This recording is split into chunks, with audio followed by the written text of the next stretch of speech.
Y sin embargo, también podemos saber que cuando llegó la marihuana, o en ese caso el cáñamo, a lo que actualmente es México, este no llegó para fumarse, no llegaron pipas, sino que llegó más bien de manera textil. Se utilizaba en las cuerdas de los barcos, en las velas, y se trajo aquí para empezar a hacer textiles para ese uso, porque no sé si ustedes sepan, pero el cáñamo tiene una alta cantidad de aceites, ¿no? Por eso es que también se utiliza de manera medicinal, o se ha presentado como una posibilidad para obtener una alta cantidad de aceites para distintos usos, ¿no? Cosméticos, pero incluso también ha pensado a nivel industrial. Y ahí lo importante es que al tener esa alta cantidad de aceite, el cáñamo es resistente al agua, pero es más resistente aún al agua marina. Y es por eso que los marineros empezaron a utilizar el cáñamo en sus cuerdas, porque era la única cuerda, el único textil que podía resistir el agua de mar sin pudrirse. Y de esta manera el cáñamo fue yendo a todos los lados del planeta. Prácticamente encontramos cáñamo en todo el mundo, excepto en los polos. Y de esa manera fue también como llegó a América. Cuando llegó a América con los colonizadores, empezaron o que tuvieron la idea de expandir el cáñamo.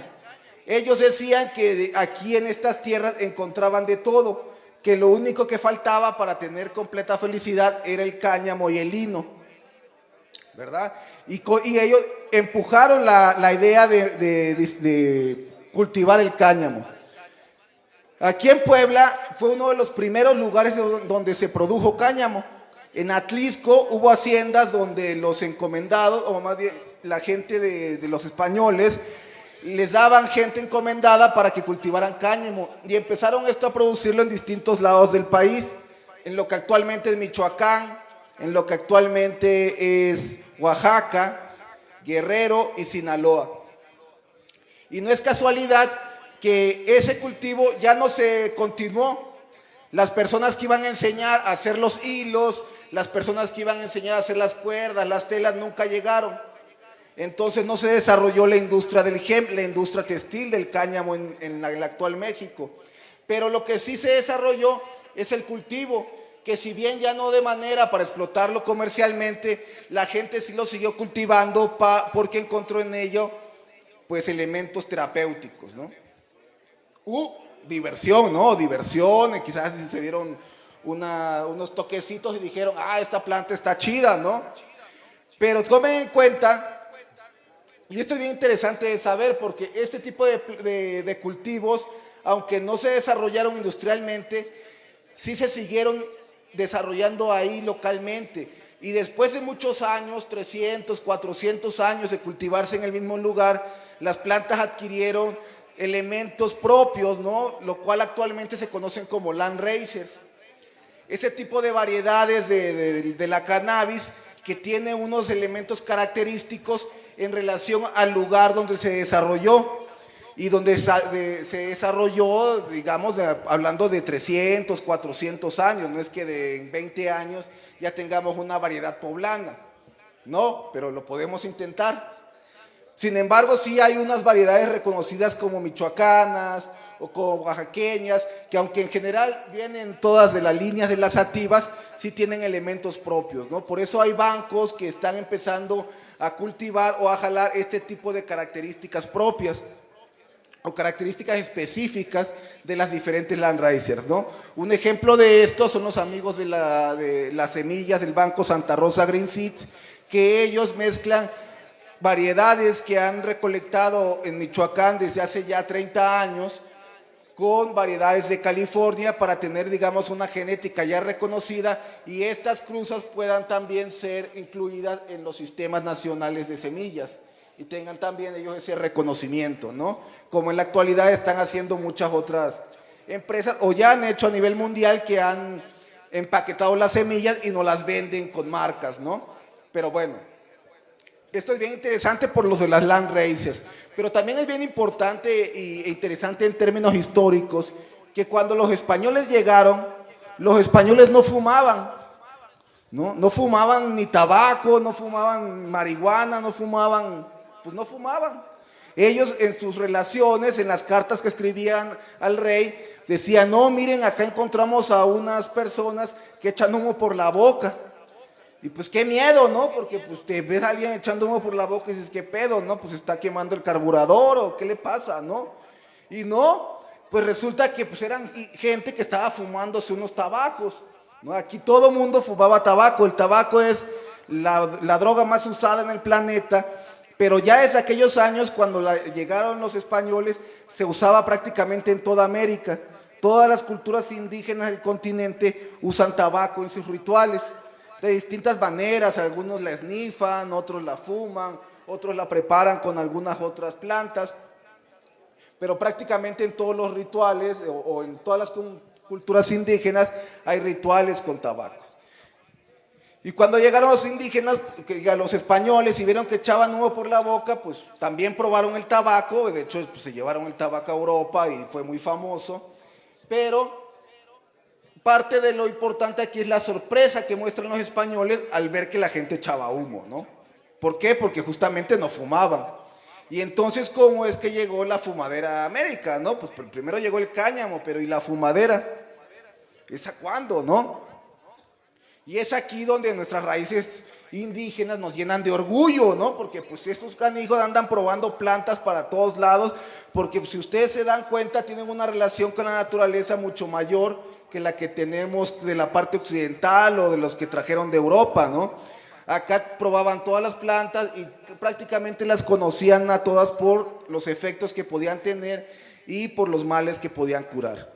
Y de este modo que se sospecha que igual probaron la marihuana, ¿no? Pues la probaron, se dieron las tres y dijeron, pues sí está chida, ¿no? Y muchos de ellos las fueron agregando a sus elementos medicinales, antes que a los rituales. En los rituales solamente se reconoce por la antropología a los otomís.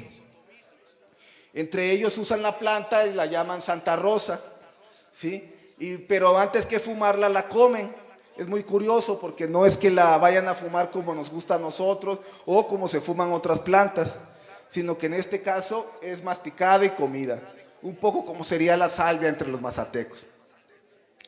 Pero bueno, llegaron los españoles e intentaron que se difundiera el cultivo del cáñamo y no se logró. Y sin embargo, algunas culturas locales empezaron a utilizarla de manera terapéutica, ¿no? De manera medicinal o de manera en los rituales o también para pasar el tiempo. Y esto ya se reconoce sobre todo entre lo que se llama la población ladina o la gente que ya no era de las comunidades indígenas porque ya no compartían toda la cultura, todas las actividades, todos los rituales, pero tampoco obviamente eran de las comunidades colonizadoras, ¿no? De los europeos, y los colores de piel pues, eran evidentes, ¿no?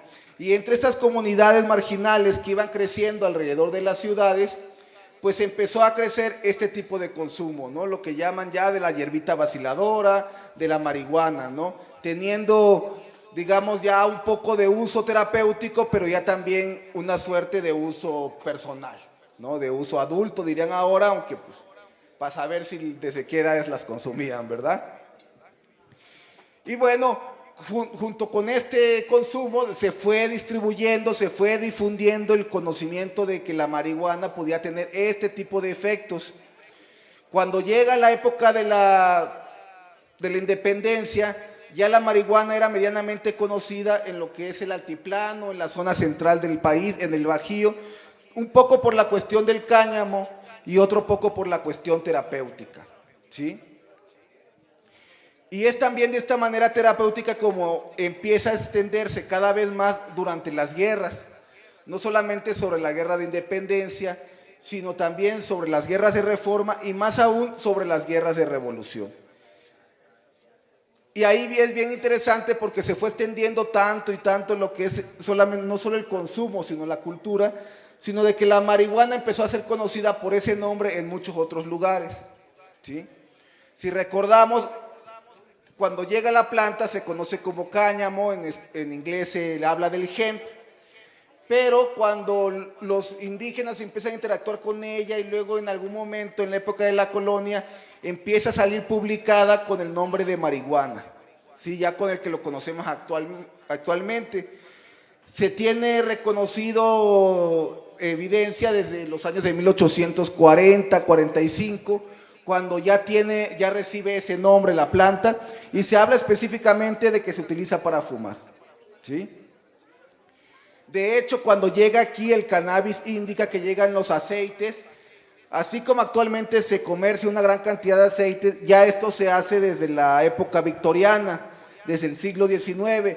Hace un momento Alejandra de Canafilia nos hablaba que la reina Victoria llegó a utilizar marihuana para los cólicos, ¿sí? Pero es que utilizaban aceites de cannabis. Cuando los ingleses fueron a la India y la colonizaron, los indios o los hindús son muy famosos por ser de los más pachecos del planeta. Neta, hasta le llaman cannabis indica, ¿no? O sea, así de pachecos son, ¿no? Y entonces cuando la exportaron al mundo, ellos la vendían como cannabis indica, pero vendían aceites y las usaban como jarabes o para distintos padecimientos. De hecho, la vendían en farmacias, ¿sí? Ustedes podían ir a la farmacia París o a la farmacia Guadalajara o a la San Pablo, bueno, las símiles de aquellos años, ¿no? Y encontraban los cannabis, los aceites de cannabis, casi siempre en frascos, ¿no? De hecho, hay un coleccionista en Estados Unidos que tiene un museo de frascos de cannabis. Sí, él se ha dedicado a ir por distintos lugares del mundo a recolectar los distintos frascos que produjeron las empresas para sus productos, ¿no? Porque así como en la actualidad una cerveza saca su tipo de envase o un refresco, hace tiempo también las medicinas, ¿no? Sacaban sus tipos de envases, sus tamaños. Y este amigo se ha dedicado a esta colección, a este museo, ¿no? Bueno, esto es bien importante y bien interesante porque nos hace ver también un reflejo de la actualidad. Y es que cuando llegó esta industria del cannabis medicinal en forma de aceites que se vendía en las farmacias, empezaron entonces las primeras prohibiciones de la marihuana que se vendía así en flor, que se vendía en los mercados. Y una de las primeras prohibiciones se da en 1855. Fíjense, ya hace 170 años más o menos, hace siglo y medio, se da la primera prohibición en la Ciudad de México que habla de vender marihuana en los mercados. Y eso es importante porque justamente nos habla también de ese momento, ¿no? Se dejaba de vender de manera abierta para que la industria farmacéutica fuera la que tuviera el control del comercio, ¿no? Y es algo parecido a lo que tenemos en la actualidad, ¿no? Cuando menos así me parece. Y fue de esta manera como se empezaron estas primeras prohibiciones. Y las prohibiciones, como ustedes saben, están muy cargadas de estigmas. Y desde aquellos años se empezó a relacionar ampliamente el consumo de marihuana con gente pobre, con comunidades indígenas, con gente del campo, con gente que no era blanca, con gente que no era rica, con gente que no tenía los trabajos prestigiosos para la época. Y de esta forma se fueron agregando estigmas a la planta con los cuales íbamos creciendo, ¿no? Íbamos creciendo como país, ¿no? Porque pues, yo estaba muy chiquito en el siglo XIX, ¿no? Todavía no tenía edad para recordar todo, pero sí, efectivamente ya tenía ahí, ya andaba caminando. Bueno, pero como todo viene, digamos, tiene una cuestión de estigma, pero también de reivindicación, en aquellos años también se reivindicó el hashish, porque en esos años, en el siglo XIX, se empezaron a crear un montón de medicinas, ¿sí? Medicinas que la mayoría de ellas eran plantas de las cuales sacaban extractos, y luego las dosificaban de manera, digamos, más medida o más específica, y de esa forma se fue creando la farmacéutica. Y de ahí en esos siglos, en esos años de 1860, empezaron a extraer muchas medicinas, ¿no? La Bayer o ese tipo de empresas son de aquellos años. Sacaron, digamos, la cocaína, sacaron la nicotina, sacaron la morfina, la heroína, pero de la marihuana no pudieron sacar extractos, ¿no? Seguían solamente sacando el aceite. No sabían ni siquiera cuál era la molécula de la marihuana, ¿no? Pues no existe la marihuanina, ¿no? O cuando menos solo en nuestra imaginación, quizás sí, pero no en los libros de química. Y es por eso, no tenían la facilidad porque las otras moléculas venían de, digamos, las podían extraer más fácilmente porque pues, tienen más relación con el agua, pero en el caso de la marihuana o de la cannabis, que son más aceites, tuvieron esa problemática, ¿no? Sin embargo, ya había extracciones. Las primeras extracciones que tenemos de la marihuana o de la cannabis, pues vienen de la India también, ¿no? Que es el famoso hashish. Es, digamos, la extracción de la que más conocemos, que tiene más tiempo en el planeta y que pues prácticamente se ha difundido por todos lados. Y también en la segunda mitad del siglo XIX, los franceses fueron famosos porque después de que Bonaparte había ido a Egipto y estuvo allá, llevó unas tropas, los soldados franceses volvieron con el gusto por el hashish, ¿sí? Y traían hashish de África, traían hashish de las zonas árabes, y la empezaron a consumir, y en París crearon los clubes del hashish, y había artistas famosos que llegaban a esos clubes pues a probar, ¿no? Para inspirarse. De aquellos años viene la idea de que la marihuana pues nos da inspiración, nos pone acá a hacer cosas chingonas, a pensar muchas cosas bonitas, a relacionar cosas con otras, como no lo haríamos si no hubiéramos consumido marihuana, ¿sí? Y lo cual pues tiene algo de cierto, ¿no? Pero pues también hay que agarrar la onda de que pues hay que tener disciplina para ir aterrizando todas esas ideas, ¿no? Y no nos quedemos siempre pachequeando y teniendo nuevas ideas, ¿no? Porque así tenemos todos nuestros amigos que siempre se les ocurre que van a hacer algo bien chingón y al día siguiente pues se vuelven a fumar otro porro y ya se les ocurrió otra idea bien chingona, pero pues no terminan de hacer ni una ni la otra porque pues nos distraemos ponchando, ¿no? Por eso es que hay que tener una maquinita. No, no es cierto. Sí, hay que tener una disciplina, no solamente andar pachequeando, sino pachequear con disciplina. Bueno, entonces estábamos en que llegaron los clubes del hashish también a México. Y de esta manera hubo gente, no solamente aquellos que estaban tachados de pobres, de vivir en trabajos indignos, etcétera, sino empezó a haber gente de clase media y de clase alta que empezó a consumir marihuana y que empezó a consumir también hashish. Hubo los casos, yo no sé si ustedes seguramente conocen esas Catrinas famosas de los días de muertos, que las hizo un ilustrador muy famoso, José Guadalupe Posadas. Y ese ilustrador también tenía otros personajes, y uno de estos personajes se llama Chepito Marihuano. Y era un tipo pues que vestía en traje, así como yo, ¿no? Elegante, guapo, ¿no? Acá con dinero, ¿no? Bien chingón, pero que fumaba marihuana, ¿sí? Y que no tenía las características de la comunidad indígena, que no se veía pobre, sino que por el contrario, ¿no? Era pelón, ¿no?